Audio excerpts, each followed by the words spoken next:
नमस्ते विद्यार्थियों, आपका स्वागत है हमारी अगली कक्षा में। तो देखिए, हम अध्ययन कर रहे थे पद परिचय का। पद परिचय में हमने पद परिचय की परिभाषा, व्याकरणिक दृष्टि से पद परिचय की परिभाषा, पद और शब्द में अंतर तो दोनों की परिभाषा, और किस प्रकार से जो पद परिचय है वो किन किन के आधार पर दिया जाता है उनकी हमने परिभाषा तथा उनके नियम हैं उनका हमने अध्ययन किया था हमारी पिछली कक्षा में। और उसके साथ साथ जो संज्ञा शब्द है उसका पद परिचय भी हमने देख लिया था। ठीक है, आज का हमारा अध्ययन का विषय है सर्वनाम। आप सबको पता है कि जो सर्वनाम है वो विकारी शब्द है। वो क्या है? विकारी शब्द है। तो देखिए विद्यार्थियों, सर्वनाम का पद परिचय किसके आधार पर जो सर्वनाम है उसका पद परिचय दिया जाता है।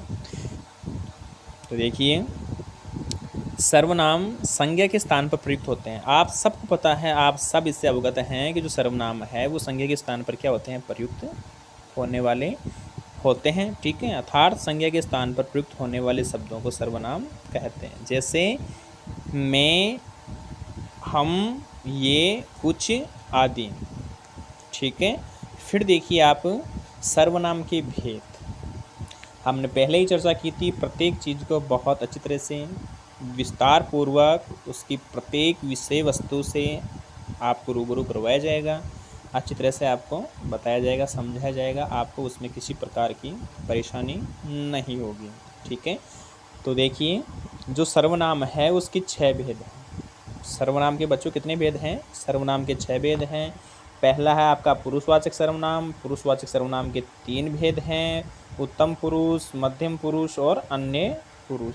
ठीक है, फिर है आपका निश्चयवाचक, अनिश्चयवाचक, प्रश्नवाचक, संबंधवाचक और निजवाचक। ठीक है, कुल मिलाकर के आपके 6 सर्वनाम हैं। अब देखिए इसमें जो आपका पुरुषवाचक सर्वनाम है उसको 3 भागों में बांटा गया है। पहला हम पुरुषवाचक सर्वनाम में देखेंगे, जैसे कि मैं है, तो मैं किसी व्यक्ति विशेष का क्या करवा रहा है? बोध करवा रहा है। मैं, मेरा, हम, ठीक है, तुम, वह, वे, उनका आदि। ठीक है, तो इसमें किस प्रकार से यह जो शब्द है यह सर्वनाम शब्द है और यह संज्ञा के स्थान पर क्या होते हैं? प्रयुक्त होते हैं। ठीक है, अब देखिए सर्वनाम है वह संज्ञा के स्थान पर प्रयुक्त होते हैं। क्यों होते हैं? क्योंकि यह बार बार जो संज्ञा शब्द है उसकी आवृत्ति को रोकने का कार्य है वो करता है, जिसके कारण जो लेखन है वो सुंदर लगता है। ठीक है, अगर बार बार किसी संज्ञा शब्द का हम दोहरान करते हैं तो वह कुछ अजीब सा लगता है।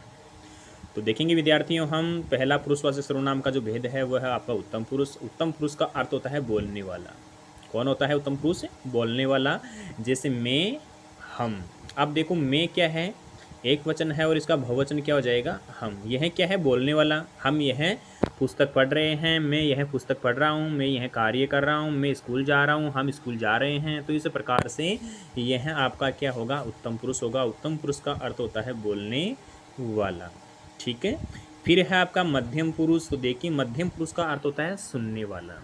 मध्यम पुरुष का अर्थ क्या होता है? सुनने वाला। तो देखिए इसमें विद्यार्थियों तुम और आप जो शब्द है उसका प्रयोग किया जाता है। जैसे बोलने वाला था अर्थ, जो आपका उत्तम पुरुष है वो कहता है तुम यह कार्य करो। अब देखो कहने वाला अलग है और करने वाला क्या है? अलग है। आप इधर आए, ठीक है, आप इधर आइए। तो किस प्रकार से कहने वाला था अर्थ बोलने वाला किसी दूसरे को कहता है, इसलिए दूसरा सुनने वाला हो जाता है। ठीक है, एक होता है आपका अन्य पुरुष। अन्य पुरुष यानी कहने वाला, बोलने वाला और सुनने वाला था। कहने वाला सुनने वाले को किसी तीसरे के बारे में बताता है, किसी तीसरे के बारे में बताता है, यानी कि जिसके विषय में बात की जाए, जिसके विषय में बात की जाए वह कौन होता है? आपका अन्य पुरुष होता है। ठीक है, तो इसमें देखो जैसे कि वह, वे, यह क्या है? आपके अन्य पुरुष वाचक सर्वनाम है। तो विद्यार्थियों हमने जो पुरुषवाचक सर्वनाम है उसका अध्ययन किया है। पुरुषवाचक सर्वनाम के 3 भेद होते हैं, उत्तम पुरुष, मध्यम पुरुष और अन्य पुरुष। अब देखिए इसमें किस प्रकार से आपसे जो प्रश्न वगैरह दिए जाते हैं, जैसे कि मैं पुस्तक पढ़ता हूँ तो मैं का क्या रेखांकित कर दिया आपको मैं, और मैं का क्या देना होता है, पद परिचय देना होता है, तो वहीं देंगे हम लिंग वचन कार्यकाल के आधार पर, तो देखेंगे हम आगे। उससे पहले हम जो इसका दूसरा भेद है, बाकी के छः इसके जो बाकी बचे हुए भेद हैं हम उनका क्या करते हैं, एक बार अध्ययन करते हैं। तो देखिए दूसरा है निश्चयवाचक सर्वनाम। यह, ये, वह, वे, ये क्या है, जैसे कि यह कार है, यह कार है, यह पुस्तक है, ये बच्चे खेल रहे हैं, ये बच्चे खेल रहे हैं, वह दौड़ रहे हैं, वे आ रहे हैं। तो ये क्या है, निश्चित है, ये क्या है आपका निश्चित है, अर्थात यह निश्चयवाचक सर्वनाम है। तो वह सर्वनाम शब्द जो निश्चितता का क्या कराए, बोध कराए, उसे क्या कहते हैं, निश्चयवाचक सर्वनाम, निश्चयवाचक सर्वनाम कहते हैं। फिर देखिए अगला अनिश्चयवाचक सर्वनाम। अनिश्चयवाचक सर्वनाम में केवल मात्र दो ही आता है, कोई और कुछ। किसका प्रयोग करते हैं, कोई और कुछ का प्रयोग हम करते हैं। किस में करते हैं, आपके अनिश्चयवाचक सर्वनाम में। फिर आपका प्रश्नवाचक सर्वनाम सब कुछ अवगत है, जहाँ पर प्रश्न किया जाए, जहाँ पर क्या किया जाए, प्रश्न किया जाए। अब प्रश्न किससे करते हैं, कौन से शब्दों से करते हैं, क्या, कौन, किसे, किसको आदि से क्या किया जाता है, प्रश्न किया जाता है। तो वह क्या कहलाता है, आपका प्रश्नवाचक सर्वनाम कहलाता है। फिर देखिए आगे संबंधवाचक सर्वनाम। देखिए संबंधवाचक सर्वनाम में आपके जो कारक चिन्ह हैं उनका भी क्या करते हैं, थोड़ा सा प्रयोग करते हैं, क्योंकि संबंध कारक का प्रयोग इसमें किया जाता है। किसका प्रयोग किया जाता है, संबंध कारक का इसमें प्रयोग किया जाता है। जैसे कि जिसका, उसकी, वह, जो, जैसे, वैसी आदि, यह क्या है, आपके संबंध वाचक सर्वनाम है। फिर है अगला आपका निजवाचक सर्वनाम। निज का अर्थ होता है स्वयं के लिए, निज का अर्थ क्या होता है, स्वयं के लिए। तो देखिए इसमें निजवाचक सर्वनाम में खुद, स्वयं, अपने आप, स्वतः आदि का प्रयोग इसमें किया जाता है। ठीक है, तो हमने जो सर्वनाम है उसके 6 के 6 जो भेद हैं उनका अध्ययन हमने कर लिया है। आगे देखते हैं हम जो आपके विशेषण हैं, आपका जो विशेषण है उसका हम क्या करेंगे, अध्ययन करेंगे। तो इसमें देखिए विशेषण में विशेषण जो है वो किसे कहते हैं, तो विशेषण संज्ञा और सर्वनाम की विशेषता बताने वाले शब्दों को विशेषण कहते हैं। अर्थात संज्ञा और सर्वनाम की जो विशेषता बताता है उसे क्या कहते हैं, विशेषण कहते हैं। ठीक है, जैसे मीठा, परिश्रमी, काला, मोटा आदि क्या है, आपके विशेषण हैं। ठीक है, अब देखिए इसमें जो विशेषण है उसके भेद देखेंगे हम। विशेषण के मुख्यतः 4 भेद होते हैं। कितने भेद होते हैं, 4 भेद। पहला आपका गुणवाचक विशेषण, दूसरा है संख्यावाचक विशेषण। अब संख्या में भी 2 होता है, संख्या में एक तो होती है निश्चित, दूसरी होती है आपकी अनिश्चित। ठीक है, उसका अभी हम विस्तारपूर्वक क्या करेंगे, अध्ययन करेंगे। फिर है आपका परिमाणवाचक विशेषण। अब परिमाण है वो भी होता है 2 प्रकार का, अर्थात परिमाणवाचक विशेषण के 2 भेद होते हैं। पहला आपका अनिश्चयवाचक और दूसरा है आपका निश्चयवाचक। ठीक है, फिर चौथा बच गया आपका सार्वनामिक या संकेतवाचक विशेषण। ठीक है विद्यार्थियों, अब देखेंगे हम कि गुणवाचक विशेषण में क्या कुछ होता है। तो देखिए गुणवाचक विशेषण में जो गुण विशेष के बारे में बताया जाता है, जैसे रंगीला, हवादार, शांत, मौसमी, ठंडा, भव्य, विशाल, कुशल, आलसी। अब जो गुणवाचक विशेषण है उसका पता हम कैसे लगाएंगे, गुणवाचक विशेषण का पता हम लगाएंगे कि जैसे कोई भी वाक्य है, जैसे यह कपड़ा रंगीला है, यह महल हवादार है, यह स्थान शांत है, यह मौसमी फल है, यह कमरा ठंडा है, यह दृश्य भव्य है, यह महल विशाल है, यह लड़का कुशल है इस कार्य में, यह लड़का आलसी है। अब देखिए हम प्रश्न करेंगे कैसे लगा करके, कैसा हम प्रश्न करेंगे, कैसा लगा करके। कैसा है, रंगीन है, कैसा है, हवादार है, कैसा है, शांत है, कैसा है, मौसमी है, कैसा है, ठंडा है, कैसा है, भव्य। तो कैसा लगा करके हम क्या करेंगे, गुणवाचक विशेषण का पता हम लगाएंगे। अगर कैसा लगाने से हमें प्रश्न का उत्तर प्राप्त होता है तो वह कौन सा होता है, आपका गुणवाचक विशेषण होता है। विद्यार्थी विशेष रूप से इस बात का आपको ध्यान रखना है। ठीक है, कितना हम देखेंगे, लेकिन सीधी सी बात यह आ गई कि जहाँ पर आपको कैसा लगाने से प्रश्न का उत्तर प्राप्त होता है, वहाँ पर आपका कौन सा होता है, गुणवाचक विशेषण होता है। फिर है आपका संख्यावाचक विशेषण। तो संख्यावाचक विशेषण में देखिए, जिससे किसी संख्या का पता चले हमें, अर्थात जिससे किसी संख्या का पता लगाया जा सके, उसे संख्यावाचक विशेषण कहते हैं। यह दो प्रकार का विशेषण होता है आपका। पहला है अनिश्चयवाचक और दूसरा है आपका निश्चयवाचक। तो देखिए, इसमें अनिश्चित जो संख्यावाचक है उसमें कुछ और कई, अनेक, बहुत से आदि शब्द आते हैं। अर्थात पता नहीं होता, कुछ पेन गिर गए हैं, या दूध में कुछ गिर गया है, दूध में कुछ गिर गया है, तो हम उसको पता थोड़ा ना लगा पाएंगे कि दूध में क्या कुछ गिर गया है, कितना गिर गया, पता नहीं है, अनिश्चित है वो। ठीक है, कई लोग आए, अब पता नहीं है भीड़ों में कि कितने के लोग आए हैं। अनेक छात्र दौड़ रहे हैं, अर्थात छात्रों का झुंड है, उसमें गिनना क्या है, मुश्किल है। बहुत सारे लोग इकट्ठे हैं। ठीक है, आदि से हम क्या करते हैं, अनिश्चयवाचक सर्वनाम का पता लगाते हैं। फिर अगला है निश्चयवाचक, अर्थात जिससे हमें निश्चित संख्या का पता चले, वह क्या कहलाता है, आपका निश्चयवाचक सर्वनाम है वो कहलाता है। जैसे 10 निश्चित है, 5 निश्चित है, आपका चौथा निश्चित है, चौगुना भी निश्चित है, दोनों भी क्या है, निश्चित है। ठीक है, तो ये क्रमवाचक, आवर्तीवाचक, संख्यावाचक यह इस प्रकार आ सकते हैं, जिसका हमें निश्चित क्या होता है, पता होता है, वह आपका निश्चयवाचक संख्यावाचक सर्वनाम है वो कहलाता है। जिसका हमें पता नहीं होता, केवल मात्र हम अनुमान लगा सकते हैं, वह अनिश्चयवाचक सर्वनाम आपका अनिश्चयवाचक जो विशेषण है वो आपका होता है। ठीक है, फिर देखिए अगला अपना अनिश्चयवाचक जो अनिश्चित संख्यावाचक विशेषण है वो होता है। फिर है अगला अपना परिमाणवाचक विशेषण। तो देखिए विद्यार्थियों, परिमाण का अर्थ होता है माप तोल, जिसकी क्या की जाए, माप तोल की जाए, वह परिमाणवाचक विशेषण कहलाता है।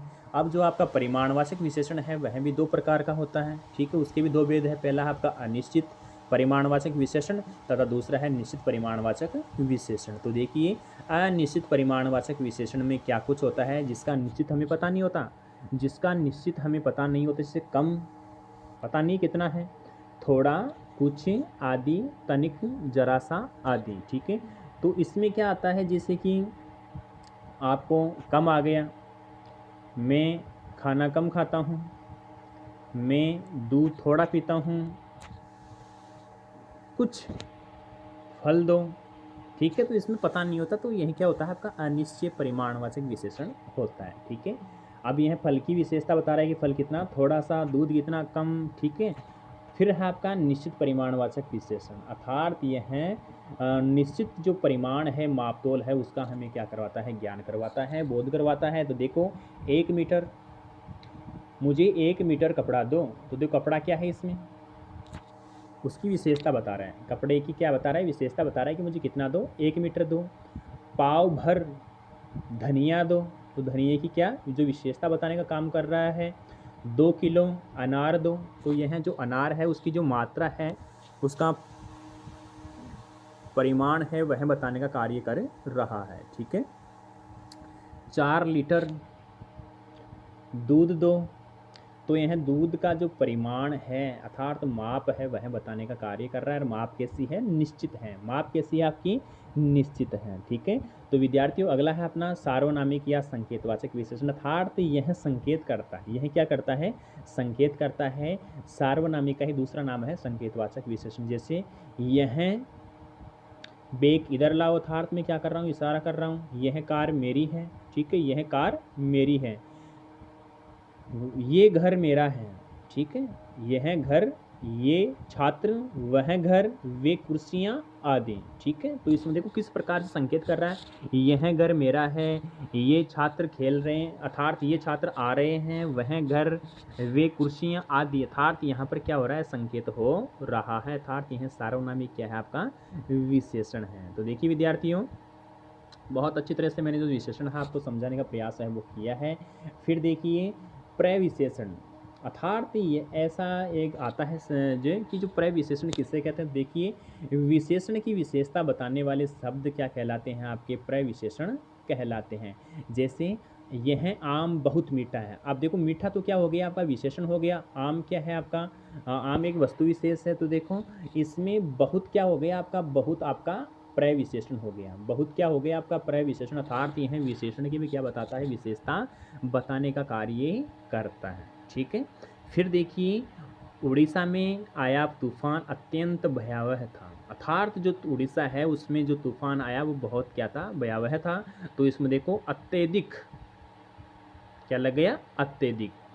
तो यह क्या हो गया आपका प्रविशेषण हो गया। फिर देखिए अगला, इस साल बिल्कुल कम वर्षा हुई है, इस साल बिल्कुल क्या हुई है, कम वर्षा हुई है। तो देखो बिल्कुल क्या आ गया आपका प्रविशेषण आ गया। तो इस प्रकार विशेषण की विशेषता बताने वाले शब्द क्या कहलाते हैं, आपके प्रविशेषण कहलाते हैं। तो बिल्कुल आपके मन में जो एक शंका थी प्रविशेषण को लेकर के वह भी आज दूर हो गई होगी। ठीक है, आगे देखते हैं विद्यार्थियों हम, आगे है आपका क्रिया जो शब्द है उसका पद परिचय। तो देखिए जो क्रिया शब्द है उसका पद परिचय, सर्वप्रथम हम जानेंगे कि क्रिया है वो कहते किसे हैं, क्योंकि समय के साथ साथ सारा का सारा क्या हो जाता है, ओझल हो जाता है। तो देखिए वापस इसको तरोताज़ा करेंगे हम। जिस शब्द से किसी कार्य के करने या होने का पता चले, जिस शब्द से किसी कार्य के करने या होने का पता चले उसे क्या कहते हैं, क्रिया कहते हैं। जैसे लिखना, पढ़ना, बोलना, स्नान करना आदि। ठीक है, अब आपको पता चल गया कि किसी कार्य का जहाँ पर करना या होना पाया जाए उसे क्या कहते हैं, क्रिया कहते हैं। अब देखिए धातु, क्रिया का मूल रूप क्या कहलाता है, धातु कहलाता है। अर्थात संस्कृत में जो क्रिया है उसको क्या कहते हैं, धातु कहते हैं। इसी में ना लगाने पर, अर्थात इसी में क्या लगाने पर, ना लगाने पर क्रिया का सामान्य रूप बनता है। अर्थात ना लगाने पर जो क्रिया है उसका सामान्य रूप बनता है। जैसे धातु प्लस ना अर्थात सामान्य रूप क्या बन गया आपका, सामान्य। जैसे फड, फड क्या है आपकी धातु है और ना क्या लग गया, इसमें प्रत्यय लग गया तो क्या बन गया आपका, फड़ना। लिख क्या है, धातु है, ना लग गया इसमें प्रत्यय तो क्या बन गया आपका, लिखना। तो विद्यार्थियों किस प्रकार से हमने जो क्रिया है उसकी परिभाषा सीखी है, किस प्रकार से हमने सीखा है, क्या सीखा है कि जो क्रिया है उसका मूल रूप क्या होता है, धातु होता है। क्या होता है, धातु होता है। अब देखेंगे हम कर्म के आधार पर क्रिया, कर्म के आधार पर जो क्रिया है वो कितने प्रकार की होती है, आपकी दो प्रकार की होती है। कर्म के आधार पर जो क्रिया है वो दो प्रकार की होती है, पहली आपकी अकर्मक क्रिया और दूसरी आपकी सकर्मक क्रिया। तो देखिए विद्यार्थियों, अकर्मक क्रिया जिसमें क्रिया का फल कर्म पे ना पड़कर कर्ता पर पड़े, अर्थात उसमें कर्म होता ही नहीं है आपकी अकर्मक क्रिया में। जैसे हंसना, राजेश हंसता है, रोना, मोहन रोता है, कमलेश भागता है, घोड़ा दौड़ता है, बच्चे कूदते हैं या कूदना, उछलना, बैठना आदि। अर्थात इसमें जो क्रिया है उसका प्रभाव किस पे पड़ रहा है, इसमें जो करता है उसके ऊपर जो क्रिया है उसका जो प्रभाव है पड़ रहा है। ठीक है, तो इस प्रकार विद्यार्थियों आपको जो अकर्म क्रिया है उसका पता होना चाहिए। ठीक है, फिर दूसरा है अपना सकर्म क्रिया। तो इसमें देखो जिसमें क्रिया का फल कर्ता पे नहीं पड़कर किस पे पड़े, कर्म पर पड़ता है। ठीक है, जैसे पढ़ना, अब कर्ता स्वयं को तोड़ना पड़ेगा। जैसे राम खुद को तो पढ़ नहीं सकता, अर्थात कर्म आएगा उसमें, अगर वो कर्म हो भी यानी दिखाई भी दे सकता है और लुप्त भी उसमें हो सकता है। लिखना क्या लिखेगा, खाना क्या पीना क्या पिएगा, बनाना क्या बनाएगा, बुनना क्या बुनेगा, देना क्या देगा, तोड़ना। तो इस प्रकार क्या से जहाँ पर हमें प्रश्न प्राप्त हो उत्तर उसका, तो वहाँ पर कौन सा होता है आपका सकर्मक होता है। और जहाँ पर क्या प्रश्न करने पर उत्तर प्राप्त ना हो वहाँ पर क्या होता है आपका अकर्मक क्रिया होती है। जैसे क्या हंसना नहीं हो रहा ना आपका, बुनना अब कुछ न कुछ तो बुनेगा ना, कपड़ा बुनेगा वो कुछ न कुछ तो उसमें बुनेगा। ठीक है, तो कर्म के आधार पर जो क्रिया है उसके दो भेद है, सकर्मक और अकर्मक। वह आपने अच्छी तरह से क्या कर लिए हैं, समझ लिए हैं। अब देखेंगे हम बनावट के आधार पर क्रिया के भेद।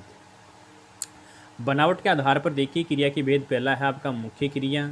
इसमें देखो मुख्य क्रिया में क्या होता है, टूट गया, अर्थात जिससे हमें मुख्य जो क्रिया है उसका क्या हो, बोध हो, पता चले, उसमें आपकी मुख्य क्रिया होती है। जैसे टूट गया, रोता रहा, चल दिया, खा लिया आदि, यह क्या है आपकी मुख्य क्रिया है। फिर आता है आपका संयुक्त क्रिया, जैसे कि इसमें कर लिया, ठीक है, सो गया, काट लिया, गाता गया, अर्थात इसमें एक क्रिया के साथ साथ में जो दूसरी क्रिया है वह भी क्या होती है, संपन्न होती है। ठीक है, फिर अगला है अपना क्रिया का जो भेद है वो है आपकी प्रेरणार्थ क्रिया। ठीक है, प्रेरणार्थ की जो क्रिया है उसमें क्या होता है, प्रेरणा के माध्यम से जो कार्य है वो करवाया जाता है, जैसे कि लिखवाना, कटवाना, बनवाना, फटवाना, चलवाना। अर्थात किस प्रकार से प्रेरणा प्रदान करके किसी को प्रेरणा स्वरूप जो आदेश दे करके जो कार्य है वो करवाया जाता है, वहाँ पर कौन सी क्रिया होती है, आपकी प्रेरणार्थ क्रिया होती है। ठीक है। अगला है आपका नाम धातु क्रिया। अर्थात इसमें नाम धातु क्रिया में क्या होता है, जैसे किसी नाम विशेष का यहाँ पर बोध होता है, जैसे कि फिल्माना, शर्माना, लजाना, हिनहिनाना आदि। ठीक है। अगला अपना 5वां प्रकार है पूर्वकालिक क्रिया, जैसे फटकर। इसमें क्या आता है, किसी कार्य को करने के बाद में दूसरा कार्य, जैसे कि फटकर में सो गया, खाकर में टहलने लगा, नहाकर में बाहर गया, पीकर आदि देकर। अर्थात एक कार्य संपन्न होने के बाद में दूसरा कार्य जहाँ पर किया जाता है वहाँ पर कौन सी क्रिया होती है, आपकी पूर्वकालिक क्रिया होती है। तो बच्चों जो आपकी क्रम के आधार पर क्रिया है वहीं आपसे लगभग जो परीक्षा है उसमें पूछा जाता है। ठीक है। और पता है सबको कि 2 नंबर का प्रश्न आने वाला है, तो इसमें क्या कुछ आपसे पूछ सकता है, यह आपको विशेष ध्यान रखना है। ठीक है। अगला अपना है काल क्रिया होने के समय को। अर्थात अगला आपका है 5वां है काल। काल में क्या होता है कि क्रिया होने के समय को काल कहते हैं, कि क्रिया है वो किस समय गठित हुई है उसे क्या कहते हैं, काल कहते हैं। काल सबको पता है, काल का अर्थ होता है समय। काल का अर्थ क्या होता है, समय। ठीक है। तो इसमें देखिए आपके जो काल है वो 3 प्रकार के होते हैं, वर्तमान, भूत और भविष्य। ठीक है। अब देखिए वर्तमान काल में, क्योंकि मैंने पहले ही आपको बता दिया था कि जो आपकी क्रिया है उसी में आपको क्या बताना होता है, काल बताना होता है, अन्य में आपको काल नहीं बताना होता है। तो विद्यार्थियों सबसे पहले हम देखेंगे वर्तमान काल। अर्थात कोई भी कार्य वर्तमान समय में गठित होता है तो वहाँ पर कौन सा काल होता है, वर्तमान काल होता है। जैसे पढ़ता है, मोहन पढ़ता है, मोहन लिखता है, राम जाता है, उड़ रहे हैं, आ रही है आदि। यह सारी की सारी जो क्रियाएं हैं वो किस में हो रही है, आपकी वर्तमान काल में हो रही है। अगला है आपका भूतकाल।